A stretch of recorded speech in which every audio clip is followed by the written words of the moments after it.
आयुष त्रिपाठी और आप देख रहे हैं देश की बात। आज हम आपको बनारस में ज्ञान वापी मस्जिद के बारे में कुछ अपडेट्स देते हैं। आपने देखा होगा कई दिनों से इसके बारे में चर्चा चल रही है। आज हम इसको आपका विश्लेषण तो बताएंगे, लेकिन उससे पहले आपको कुछ दुर्लभ तस्वीरें दिखाएंगे जिसमें आप टूटे मंदिर के अवशेष देख पाएंगे। और बड़ी बात यह है कि राम मंदिर का निर्माण और ज्ञान वापी मस्जिद में मिले नए सबूतों के बाद अब पूरे भारत में इतिहास में दी गई जानकारियों को चुनौती दी जा रही है। हमें ये बात हमेशा याद रखनी चाहिए कि इतिहास हमेशा शक्तिशाली लोग और शासकों की कलम से लिखा जाता है। और हमारे देश में सैकड़ों वर्षों तक पहले मुगलों का शासन था, इसलिए उन्होंने अपना इतिहास लिखा। फिर अंग्रेजों का शासन आया, उन्होंने अपना इतिहास लिखा।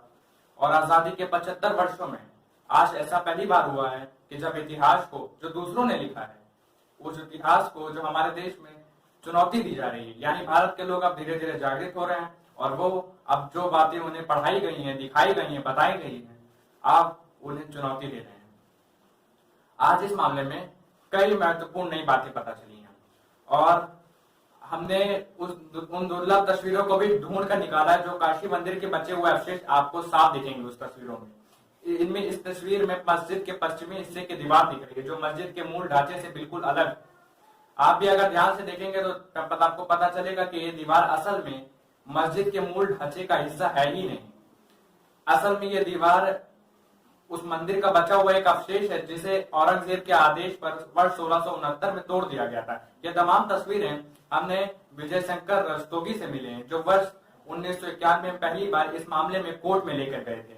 और आज आपको इन्हीं की जुबानी इस मंदिर और उसके बचे हुए अवशेषों की कहानी सुननी चाहिए। विजय रस्तोगी जी, क्या तस्वीरें आपने साक्ष्य के तौर पर स्वयंभू विश्वेश्वर ज्योतिर्लिंग के लिए अदालत में पेश की थी? ये तस्वीर मैंने कोर्ट में, निचली अदालत में और ऑनरेबल हाई कोर्ट इलाहाबाद में भी ये फाइल किया हुआ है, जिसमें इस विवादित स्थल के पश्चिमी दीवार को दिखाता है जो पश्चिमी दीवार पुराने मंदिर की ही है। उसके नीचे आप देखेंगे तो ये पुराने मंदिर के जो गिराए गए थे उसके ध्वंसावशेष मौजूद हैं।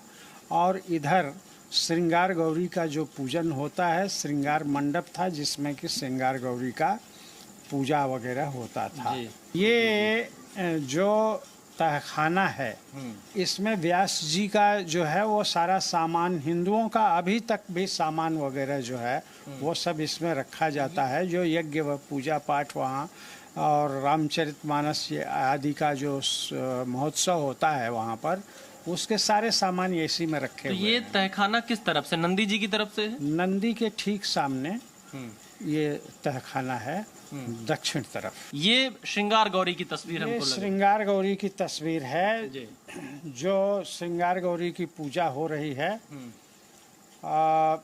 ये चैत्र नवरात्रि के में चतुर्थी को जो है वो इसकी पूजा वगैरह का विधान। ये मस्जिद परिसर से कितनी दूरी पर है? ये परिसर से दूरी पर नहीं है, वो उसी में है। अच्छा। ये पश्चिम तरफ जो ध्वंसावशेष है उसकी दीवार में इनकी पूजा होती है। ये जो तस्वीर आप देख रहे हैं ये लिखा है pillars of the old temple with lotus motifs. जी, माने ये जो पिलर्स हैं जो वर्तमान विवादित ढांचे के बरामदे में आउटर साइड में लगा हुआ है, ये मंदिर के ही यथावत जो है वो खंभे हैं और जिन पर बनारस हिंदू यूनिवर्सिटी के एक रिसर्च पेपर में भी ये बताया गया कि औरंगजेब ने जानबूझकर एक मंदिर की दीवार को जानबूझकर तोड़ा नहीं था ताकि उस शहर में रहने वाले हिंदू इस बात को कभी भूले नहीं कि वो मुगल शासकों के गुलाम होने से ज्यादा और कुछ नहीं है।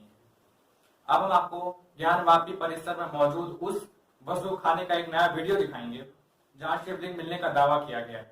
ये वीडियो वैसे तो 1 साल पुराना बताया जा रहा है, जिसमें नंदी की प्रतिमा आपको साफ दिख रही है। बड़ी बात यह है कि यह प्रतिमा उत्तर की दिशा में दिख रही है जहां वजू खाने में शिवलिंग मिलने की बात कही गई है। हिंदू मान्यताओं के अनुसार नंदी को भगवान शिव का वाहन माना गया है और उनकी मूर्ति ज्योतिर्लिंग के ठीक सामने स्थापित होती है। यानी इस हिसाब से ये प्रतिमा उसी दिशा में देख रही है जहां वजू खाने में शिवलिंग मौजूद हो सकता है। इस्लाम धर्म में वजू को शुद्धि की एक प्रक्रिया माना जाता है। इसके मुताबिक जब कोई व्यक्ति नमाज से पहले वजू करता है तो इस दौरान असल में हाथ, मुंह, नाक, सिर, अपने बाजू और अपने पैरों को पानी से धोता है और फिर उसे नमाज पढ़नी होती है। वजू के लिए जिस तालाब या हैज का इस्तेमाल किया जाता है जिसमें पानी भरा होता है उसे वजू खाना कहते हैं। और इस मामले में हिंदू पक्ष का दावा है कि ज्ञानवापी मस्जिद के वजू खाने के बीच में जो पत्थर मिला है वही शिवलिंग है। हालांकि मुस्लिम पक्ष इसे शिवलिंग नहीं, इसे एक फव्वारा बता रहा है। हालांकि ये शिवलिंग है, ये फव्वारा, इस पर कोर्ट कमिश्नर द्वारा 19 मई को सर्वे रिपोर्ट पेश की जा चुकी है और इस सर्वे रिपोर्ट में कुछ अभी ज्यादा मिला नहीं है हम लोगों को।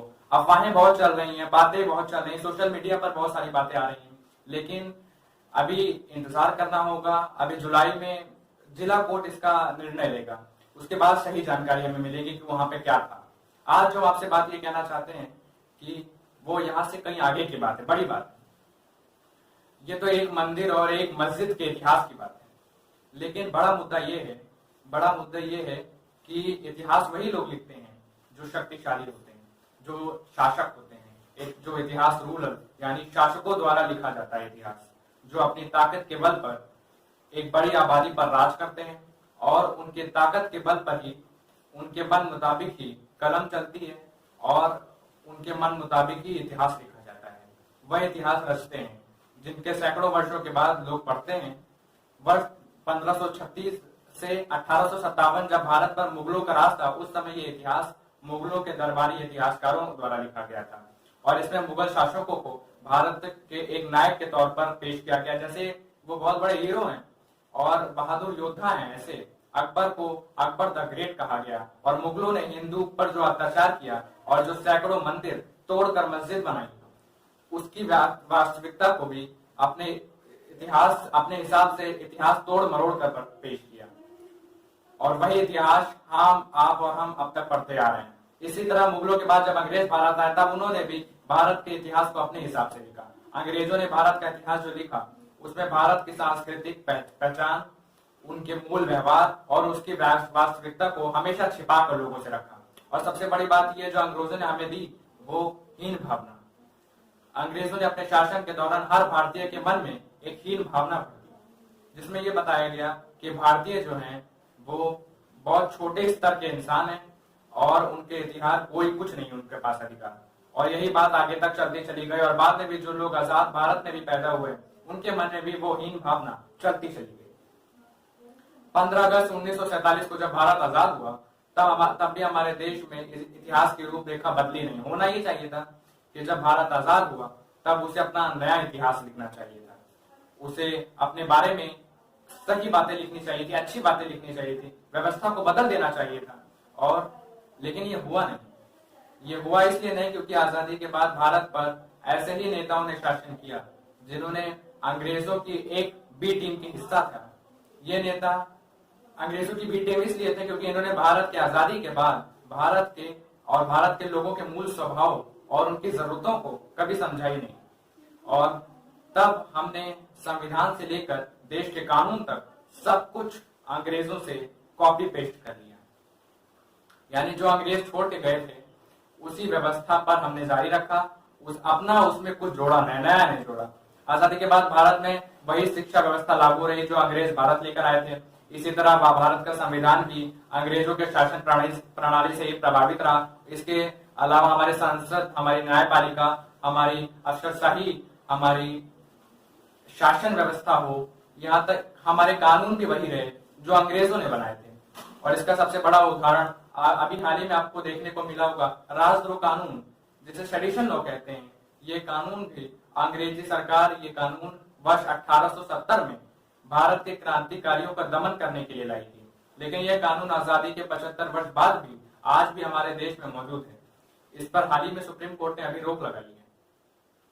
यानी हमारे देश के नेता अंग्रेजों से इस कदर प्रभावित थे कि उन्हें भारत के मूल पहचान और उसके इतिहास को कभी ना समझने की कोशिश की और ना समझा ही नहीं तो बदलते कैसे।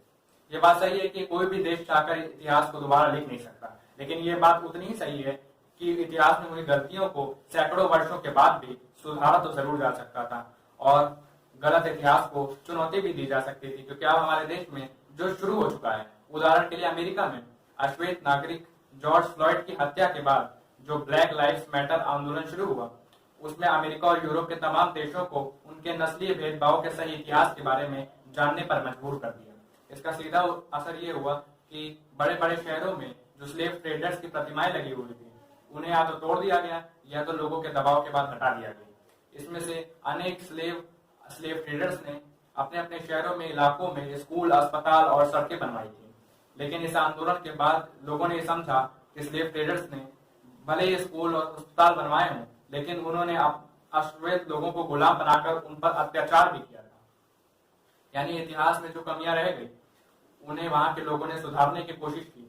इसी तरह 1991 में सोवियत संघ के रिटर्न के बाद पूर्वी यूरोप के बहुत सारे देश कम्युनिस्ट नेता जोसेफ स्टालिन की मूर्तियों पर तोड़ दिया गया। ऐसा इसलिए हुआ क्योंकि 91 से पहले स्टालिन की छवि बनाई गई कि उन्हें दूसरे विश्व युद्ध के पूर्वी यूरोप के लोगों को हिटलर के जुल्मों से बचाया था। लेकिन 1991 के बाद लोगों को इस असली में समझ में आया कि स्टालिन ने इसके लिए लोगों पर अत्याचार भी उतना ही किया था, इसके लिए उनकी आज भी निंदा की जाती है। यानी इतिहास में हुई गलतियों को कई देशों ने सुधारा, चुनौतियां दी, और हमारे देश में आज से कुछ वर्ष पहले तक लोग ये कहने से भी डरते थे कि इतिहास में हुई गलतियों को कभी सुधारा भी जाना चाहिए। ये सोच तब बदलनी शुरू हुई जब अयोध्या मामले में सुप्रीम कोर्ट का फैसला आया। अयोध्या का मामला एक बहुत बड़ा टर्निंग पॉइंट था, अयोध्या का सुप्रीम कोर्ट का फैसला जो था, क्योंकि इस फैसले से पहले तक लोगों का दिल तो ये कहता था कि अयोध्या में भगवान राम के साथ अन्याय हुआ और उन्होंने देश का इतिहास गलत पढ़ाया गया, लेकिन वो सब कहने की हिम्मत नहीं कर पाते थे, क्योंकि जिसने भी ऐसा कह दिया उसे एक तरीके से समाज से देश निकाला मिल जाता था। उसे लोग पढ़ा लिखा मानने से इनकार करने लगते थे, उस पर सांप्रदायिक होने के आरोप लगने लगते थे और वो पूरी व्यवस्था से बाहर हो जाता था। लेकिन इस फैसले के बाद लोगों के दिमाग खुलना शुरू हुआ और उन्हें पता चला कि कैसे भारत से उसका सही इतिहास छिपाने की कोशिश की गई है। और आज जो ज्ञानवापी का मामला आपके सामने आया है, इससे भारत के प्राचीन और सांस्कृतिक इतिहास के बारे में आप पूरे देश को पता चलेगा। ये वो सच है जिसने हमारे देश को इतिहास की किताबों और हमारे देश के शिक्षकों, मीडिया, न्यायपालिका, लिबरल्स और पॉलिटिकल सिस्टम ने ईमानदारी से लोगों को बताने की कोशिश की है। हमारी अदालतों ने भी नहीं किया, क्योंकि हमारी अदालतें आज भी माय लॉर्ड के सिद्धांत पर चल रही हैं, जो अंग्रेजों ने स्थापित किया था। हमारी अफसरशाही भी उसी सिद्धांत पर चल रही है जो अंग्रेजों ने शुरू किया था।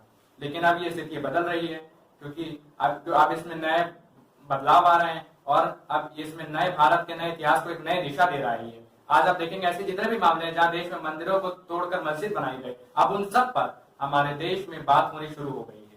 इनमें मथुरा के शाही ईदगाह मस्जिद मामले में मथुरा कोर्ट में एक याचिका दायर हुई है, जिसमें उस मस्जिद का सर्वे कराने की मांग की गई है। यह मस्जिद आज भी मस्जिद मथुरा में उसी जगह पे मौजूद है जहाँ माना जाता है कि वहाँ कंस की कारागार थी, कंस की जेल थी, और उसी कारागार में भगवान श्री कृष्ण का जन्म हुआ था। अब आप देखिएगा कि धीरे धीरे लोगों को इसके बारे में और नई जानकारियां मिलती चली जाएंगी और पूरा भारत जागृत हो जाएगा। अब लोग सिर्फ इस बात को नहीं मानेंगे कि किताबों में क्या लिखा था, हमें स्कूलों में क्या पढ़ाया गया था, हमें कॉलेजों में ऐसा क्या बताया गया था। अब ऐसा हमारे देश में शासन और व्यवस्था चलाने वाले लोगों ने किया था। अब लोग अपना दिमाग भी उस पर लगाना चाहते हैं।